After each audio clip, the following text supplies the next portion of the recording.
Hello, this is Yo-Yo. How to set 2021 goals and have a plan that sticks. After a turbulent 2020, many of us can't wait to make the 2021 resolutions and set New Year goals. People found that New Year goals are generally the same every year. You want to exercise more, eat healthier, save money, plus work on personal growth. 80% of New Year resolutions fail.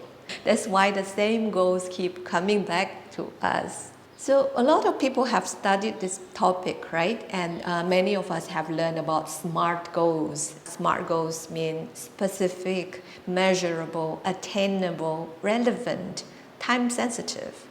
So why are you not succeeding with your SMART goals?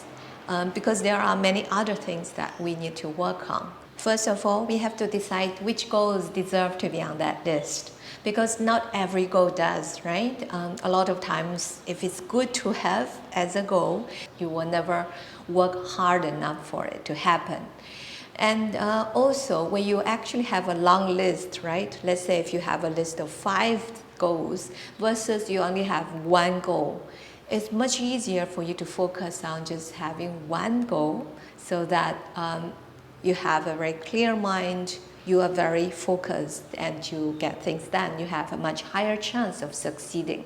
Having a new goal is like changing the way we work. It's basically forming a new habit, right? Even if it's attaining or sort of wanting to complete a project, you need to invest time as you go. So that's pretty much also about forming a habit. And to form a habit, generally the experts advise is not to form multiple habits at one time, right? Habits are extremely hard to change and to form. So you have to really give it time to incubate, to ease into that new routine, let it be part of your life.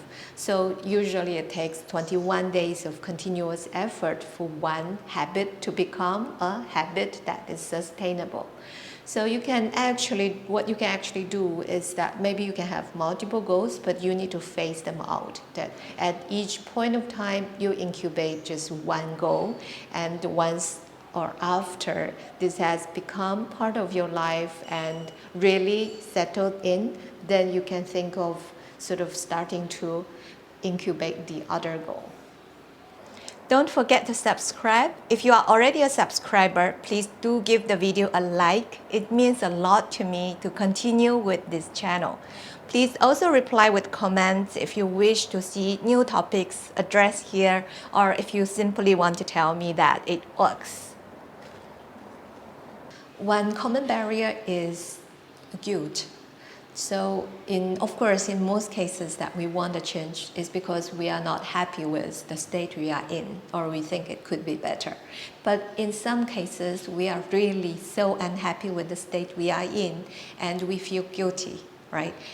We feel guilty about not spending enough time with our family. We feel guilty about not taking breaks in that long working day and overwork ourselves and drain the mental energy.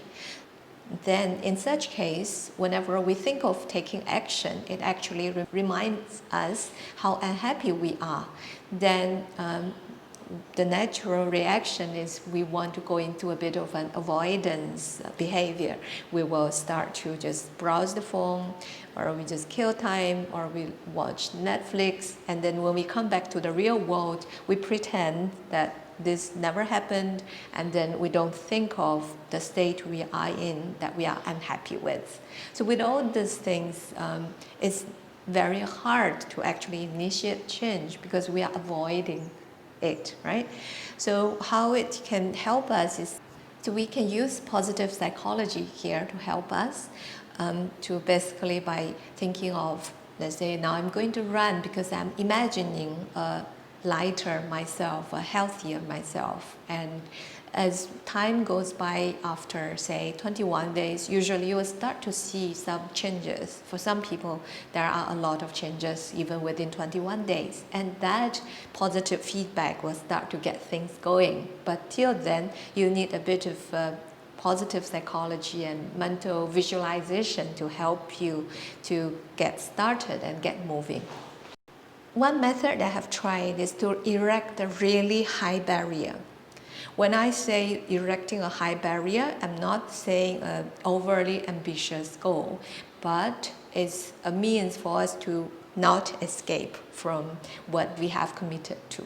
So one thing that really worked very well for me, an example, is I used to eat a lot of cakes at night because that's the time where your willpower really goes into the drain, right? By end of the day, and you are hungry, and then you open the fridge.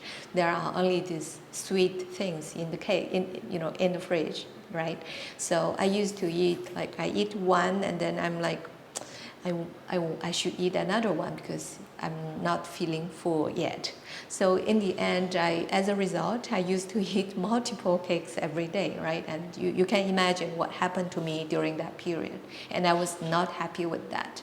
So eventually, what I tried many things. One is to say, okay, each time you can only have one. But it's so difficult, right? If you are already opening the package and then you had one piece and what's next, right? It's so easy to be tempted to get another one. And it's very hard to measure how big is one piece and how frequently can you have that throughout the day. So eventually I chose a much more extreme way. So it's like if I want to bend this into the neutral position, what we do is we have to bend it to far right or the other direction so that it will stay in the center. And that's exactly what I did. I basically set up a routine or a rule for myself saying I'm not going to eat anything with added sugar other than fruits or honey, which I sort of gave myself a bit of a small opening to breathe. But for that entire month, I'm going to have 29 or 30 days of that whole month not touching anything with added sugar except for that one day in the month for me to look forward to, right? So with that, my default state now has changed from by default I can eat some but not a lot. So between some and a lot is very hard to judge, but it has swayed into a new position where by default I just can't touch. So it's much easier for me to execute. And this very high standard, it works a bit like, when people do fasting or they do certain all day long regime and all that, this is much easier to follow through because you have reserved the space, right? And you have erected such high barrier all around you so that you have way less chance to actually escape. And talking about that, there are many other ways to get our hands tied. One is, of course, you publicly announce to your friends that you are going to do this and make sure you do get answerable to that, or get your family members or friends to really monitor that. And also you can definitely automate that, right, without using real humans who sometimes may be more lenient on you than yourself. Then you can have an app. So for me, that really worked when I had an exercise app. That's when I finally started to have a routine. Another thing that could help is really to already imagine all the traps and obstacles you will meet in the process of executing this, right? So say for my case, when I was deciding not to take anything with added sugar for most part of the month, it was what really helped was to already foresee I'll get into trouble when I sit down for a nice meal in a nice restaurant. Soft drinks or hot drinks or anything, even juice, they all have sugar. So how can I actually avoid this? Then I designed a few potential options for myself, and mineral water or just hot water, right? And I make sure that I already imagine these and I'm happy, I'm okay with that. So on the scene, I don't give myself that chance for temptation.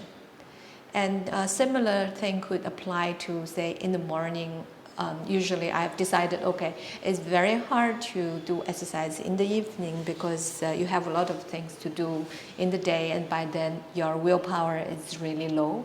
So the best is still to do it in the morning. But I have other problem in the morning, right? When I wake up, I want to catch up with the world that I missed the whole night. And by the time I finish reading, the sun is up and I don't want to go out. So that itself was solved by setting my mind into a state called, get up and get out. So once you are up and you are out, so you literally leave no space. And this needs practice and pre-programming our mind so that on the spot we can actually perform like a robot, like we have set it to do, and it really works. I have been a bit not so diligent, but I know this works, especially if you do think about it the night before, so that in the morning you don't need to think again. And that's the trick, right? And it's important. Our mind does not need to think at any decision point, but follows a certain previous decision like a robot. And talking about that cognitive load and that decision making is indeed very important. So I used to have this challenge because when I get up, I have to decide, should I run today, or should I do HIIT, or should I do muscle training today?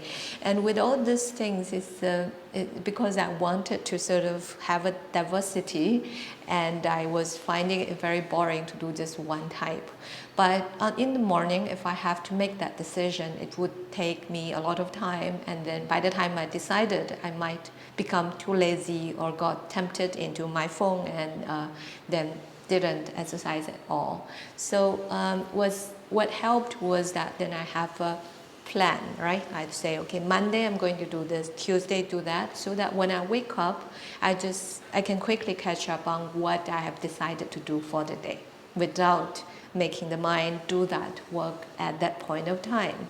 And so we have talked about quite a number of methods and things that we could potentially use, but what if you still fail your routine? I think if you fail, it's okay. That's the most important thing is not whether you fail or stop, but whether you can pick up again, right? To prepare for failure. When I say failure, it's not that indefinite failure that you will never get up again, but it's that you fail at one time. So let's say you have been continuously eating healthily for 10 days, and then this weekend has come, the holiday, and then you met your friends, and then you had this, equivalent to 4-day meals in 2 days, and you feel so bad about it. Interestingly, a lot of us would just go down the drain from that moment because we think we are not able to keep it, so we might as well just go down that lifestyle as usual, right?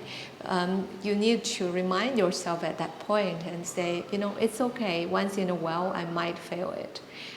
But the failure is not judged by once or twice in a long time, but in a much longer time, right? Am I able to have a much more healthy lifestyle comparing to last year overall in this year?